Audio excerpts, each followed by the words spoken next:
Well, John, thank you so much for joining us today. It's great to have you with us. Delighted to be here. Thank you very much for your interest in my new book.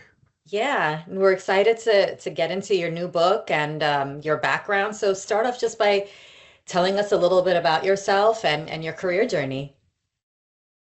Well, I'm American born. My parents are Polish immigrants. Spent most of my early childhood in Boston. Um, Grew up in a very multi-faith, multicultural, uh, blue-collar community. Um, Went to college in Maine at Bowdoin College, then went to business school and law school in Chicago. And then, rather serendipitously, I wanted to go into medicine, but somehow I was um, almost hijacked or by Wall Street and didn't do medicine and decided instead to go to Wall Street and spend 24 years at Morgan Stanley, and then subsequently spent about 15 years at Blackstone and the last 8 years at PIMCO. hmm So you've had a great career in finance. What spurred you to write this new book, A Talent for Giving, at this moment in your life and your career? Well, it's not, first of all, I dictated the book because I felt that it was a very personal thing. It's written in the first person, so it's dictated in the first person. And then I dictated into my mobile phone and then transcribed it.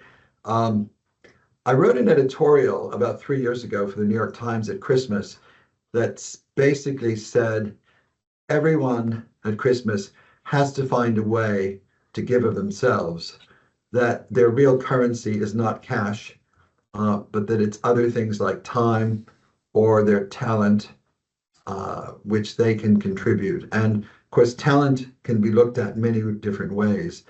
And I said that everyone has to be an entrepreneur and take responsibility for society and not just rely on large corporations, governments, or very generous, large, and successful philanthropic foundations. They're all important, but real giving has to start at the grassroots level. And 3 months later, the phone rang, and it was Nigel Newton, the founder and editor of Bloomsbury, who said, John, we've researched your book. We've tried to find a book like it.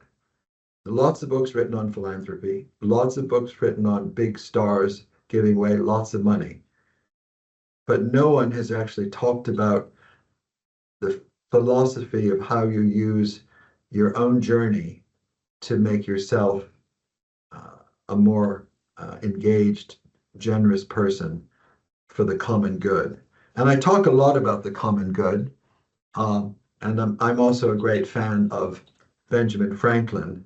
And Benjamin Franklin, of course, talked a lot about having a very engaged life and focusing on something such as the common good. So that's the genesis of the book. Uh, and I took a couple of years to assemble it. And now I'm delighted that it's finally published 2 months ago in the UK. And on November 18th, it was published in the United States and in the rest of the world. Yeah, that's great. And the book is titled A Talent for Giving.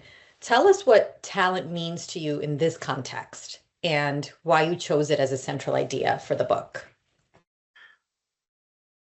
Well, I was raised and I remain a very devout Christian and Roman Catholic. And I'm fascinated by the scriptures. I think whenever one's had a tough day, either the beginning of the day or the end of the day, the wisdom of the world actually can be found somewhere in either the Old Testament, the Hebrew Bible, or the New Testament, and then a lot of other sacred scriptures. Um, but the parable of the talents, you recall the talents where the landowner gives one of his workers 5 talents, and he invests the five and makes five. Another worker he gives three, invests the three and makes three. Third one he gives one, and the man is very nervous. He he doesn't want to invest. He doesn't put it in the bank or give it to anyone to get a market rate of interest. And he buries it. Um, and I actually believe everyone has talent that they bury that can be unearthed and used to support and contribute to the common good. And it's interesting. The book was originally targeted at Generation Z or Z, 15 to 30-year-olds. And I convene a lot of focus groups and I ask them, what are you passionate about? What are you excited about? What motivates you? I get fairly blank stares. People aren't, that generation, they're not engaged and to the point of being enthusiastic or energetic. If I turn it around and say what annoys you, what frustrates you, what angers you, where do you think we need to change certain things about society? I get a long list of things. So then I turn around and say, okay, let's talk about you using your talent, whether you're a writer, a convener. And it's interesting, this generation, as you know, they're very good conveners. They're exceptionally good conveners. They know how to use social media, they know how to communicate, they know how to engage, and they know how to motivate. They're very good at that.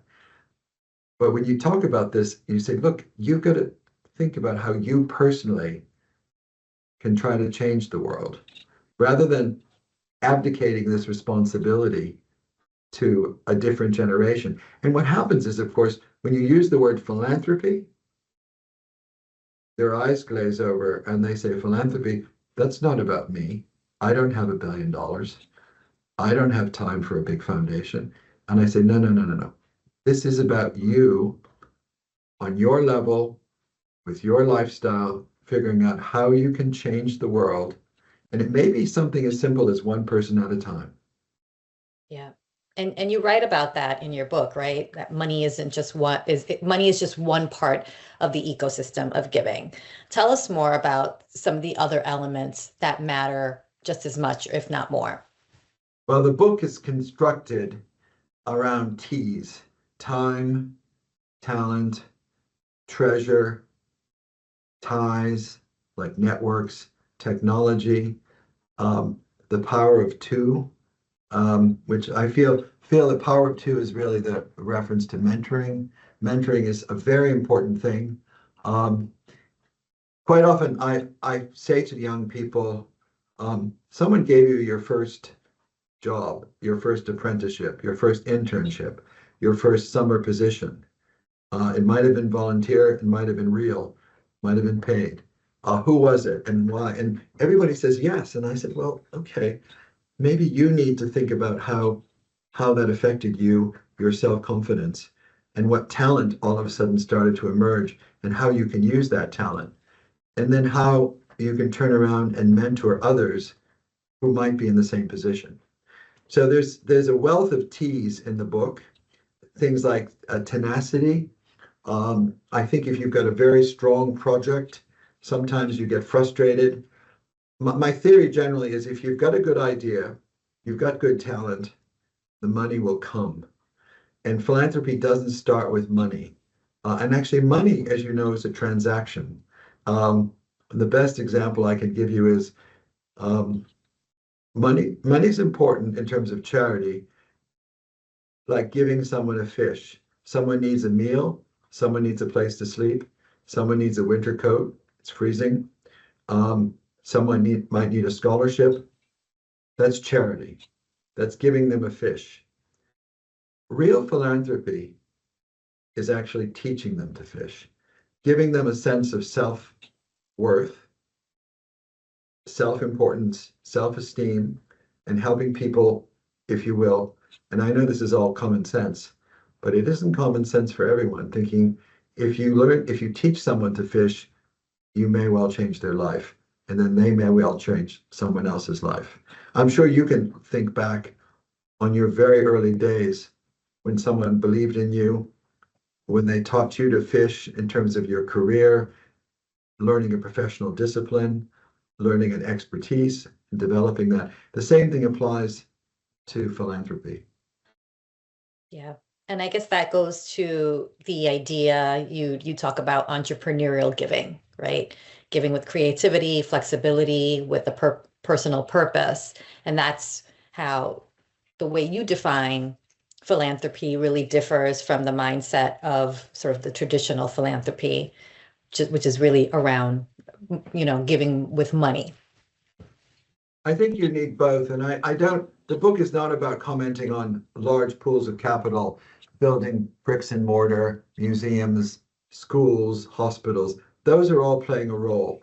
What this is trying to do is to say to the individual, you can, on your own, make a difference. You can, on your own, do something to affect the common good. And, when I worked for a couple of years in India with Mother Teresa, she said time and time again, you can only change the world one person at a time. So rather than have these grandiose plans, sometimes start with the human condition, start with human beings. It may just start with you becoming more of a mentor. Often people say to me, well, how do I get to become more philanthropic? And I say, well, pick a cause that you're motivated in and find one or two organizations and ask them to volunteer your time. And if they don't want your time, you probably don't want them because maybe they're not structured to bring in new talent like you or me. So, what would this idea of entrepreneurial giving look like inside a business or an institution? Well, it's a very good point. And actually, um, as you know, a lot of corporations today um, have really defined their corporate culture and redefined their corporate culture based on their values, um, their chemistry, their ethos.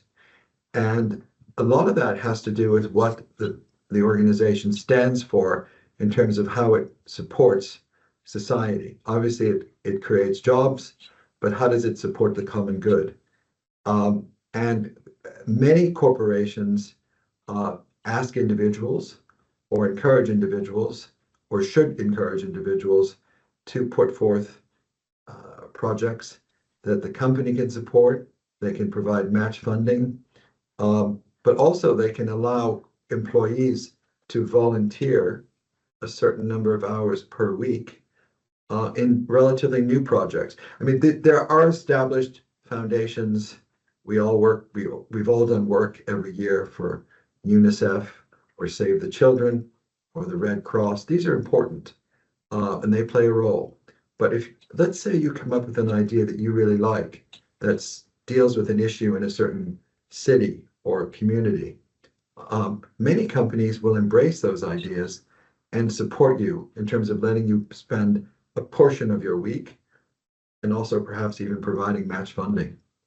Yeah. So it's encouraging people not to be complacent. I mean, I think that there's a tendency right now to think, well, I'm going to criticize the government. The government's got to solve this problem.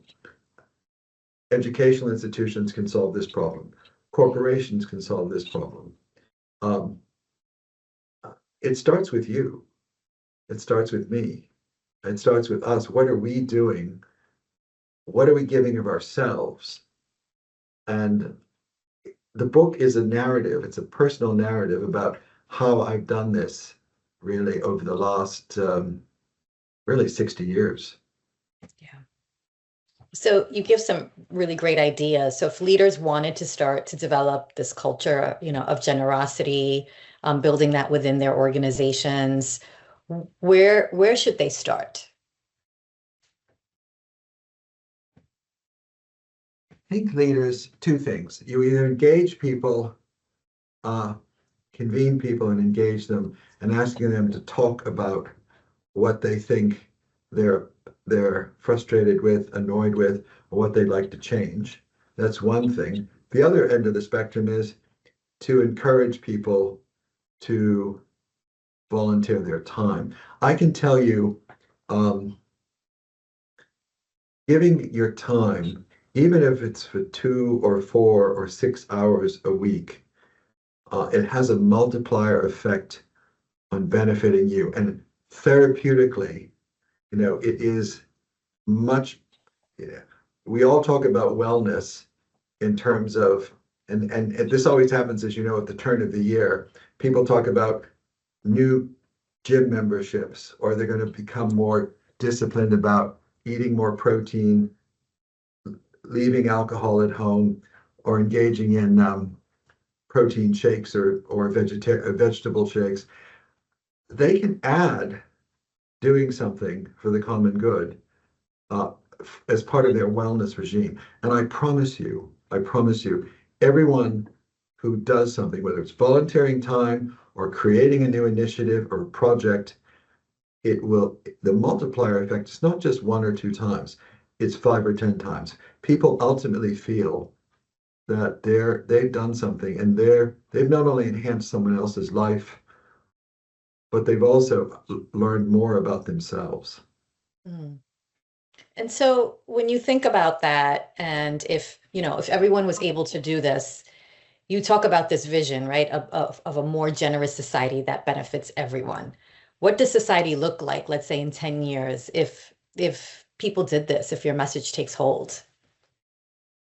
Well, I think it's a very good question. Even before the book was conceived, um, the momentum of artificial intelligence was there. And now, if you look at the data, um, artificial intelligence, you have two schools of thought on artificial intelligence. You have traditional economists who are saying quite rightly that there'll be a lot of jobs, engineering programmers uh, will be needed for the future. So there'll be a lot more jobs created as a result of AI.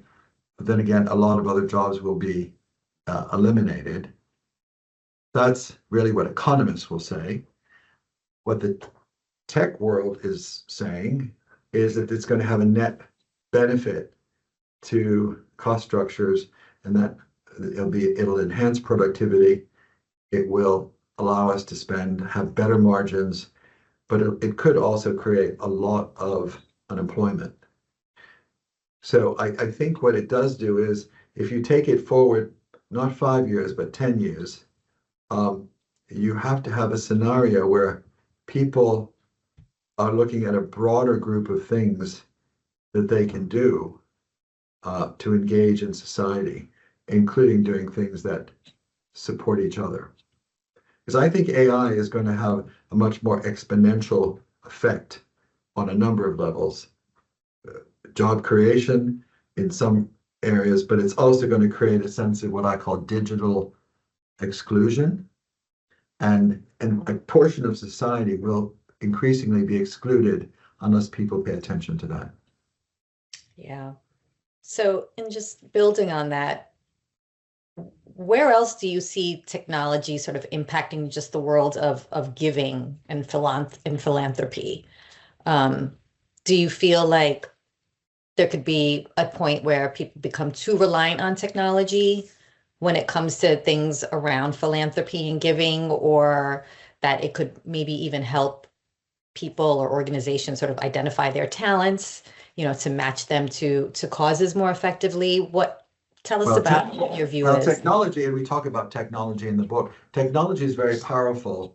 It obviously is a cornerstone for convening. It's a cornerstone for creating new movements. And when I think of the number of ways that we communicate now and engage with people, the fact that we're having this discussion on Zoom, this has been around for a long time. But if you could also engage um, young people with giving them much through AI and through technology, a lot of different samples about the types of projects and the types of things they can do um, in the service sector. I mean, I think it's giving people a broader menu as to how they can play a role um, to enhance the human condition. I worry that technology is going to, there's that whole notion that technology is going to replace the human factor of human dignity.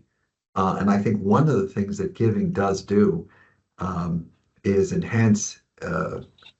You do something for someone, it helps their dignity. but the dignity of the donor is enhanced. And I think technology, you can use technology, and I use AI now already to get different ideas, um, particularly if you're looking to solve a problem.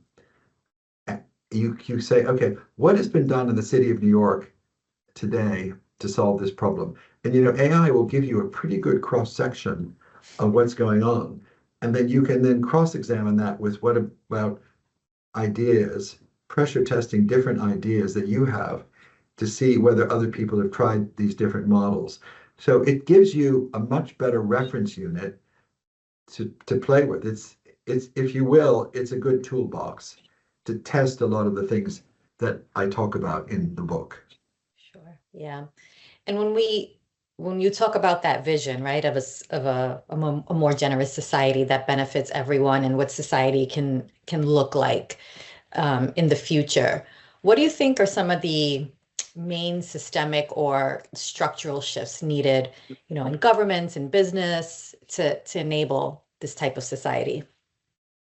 Well, number one, I think it has to be, uh, uh, uh, first of all, AI is going to transform how education's done. There's going to be a lot more reliant on AI in terms of the new classroom. And I think as a result of that, perhaps people will be able to spend less time sitting on their bums in a classroom, maybe spend more time playing sports and learning teamwork, but also devoting their time to volunteering on one or more projects that might benefit other people who are coming from a different perspective or a different part of the planet. So I think education is going to be reconfigured as a result of AI to allow more people to spend more time on team sports, to allow people to spend more time on volunteering. So that's the first big structural thing. I think the second thing is society has to provide, um, governments have to encourage people to be more entrepreneurial about solving problems. We have the budgets of the United States and the developed world have an enormous amount of entitlements, entitlements of Social Security, Medicaid, Medicare. A large portion of the US budget, it's two-thirds. Um, Having said that, there's a lot of smart people out there who can create ideas that might benefit some of these programs that need to be rethought through in different ways. When you think about the number of people in the United States, 35 million people rely on some type of access to food banks to get through their week. Um, that in itself should be a challenge to a number of young people on AI and technology from an institutional point of view about how we can solve that problem. There's plenty of food produced in the United States. The issue is one of logistics and distribution, as you know. There's a whole, you could go on and on this. I mean, the thing is, this is just the tip of the iceberg, or the thin edge of the wedge, as the English would say. Mm-hmm. And looking back, what is a philanthropic initiative that you're most proud of? Well, there's easy ones. Like 45 years ago, I founded, which is still the largest daycare center in London, the um, Passage Daycare Center, when people were, we founded it on a Carlisle Place in Westminster, near Westminster Cathedral. We take care of about 5,000 people a day.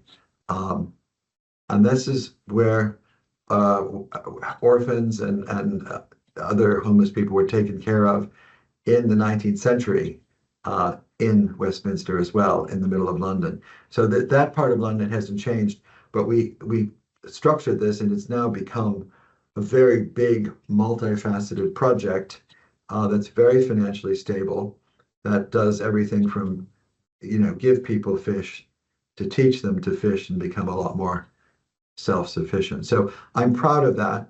And I think it's important when you're involved as an entrepreneur in a charity or a philanthropic project that at some point you're the founder, then you migrate to being a volunteer. So you learn what's going on the street. Then you migrate to be on the board.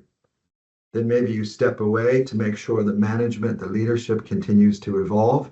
And then you perhaps get back involved in a different way, either by providing money or time or bringing new people into the organization. So there's a whole host of things that one could do, but I'm very proud of that.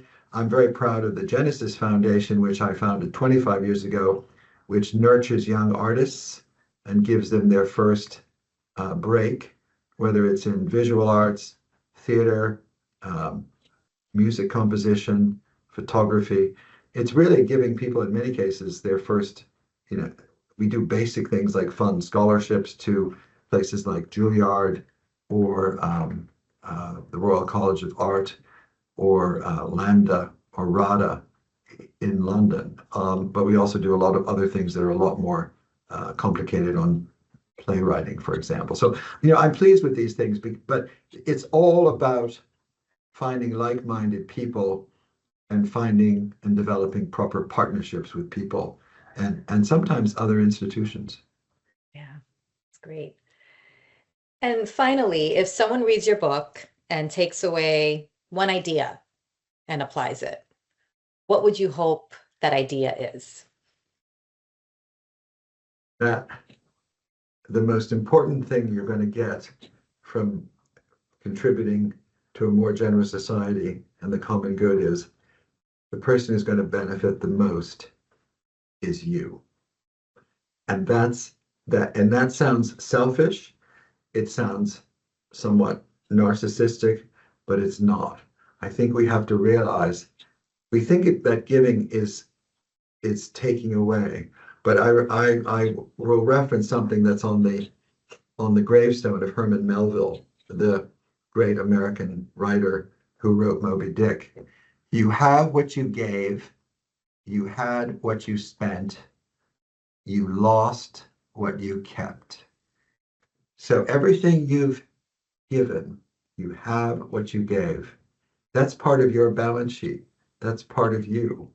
That's something you carry with you. Yeah. Wow. Well, that was very profound. And this was a great conversation. Thank you so much, John, for joining us. Great book, A Talent for Giving. Wishing you a lot of luck on that. And we hope that you'll join us again. No, thank you very much. Thank you. And thanks for watching Sartor TV.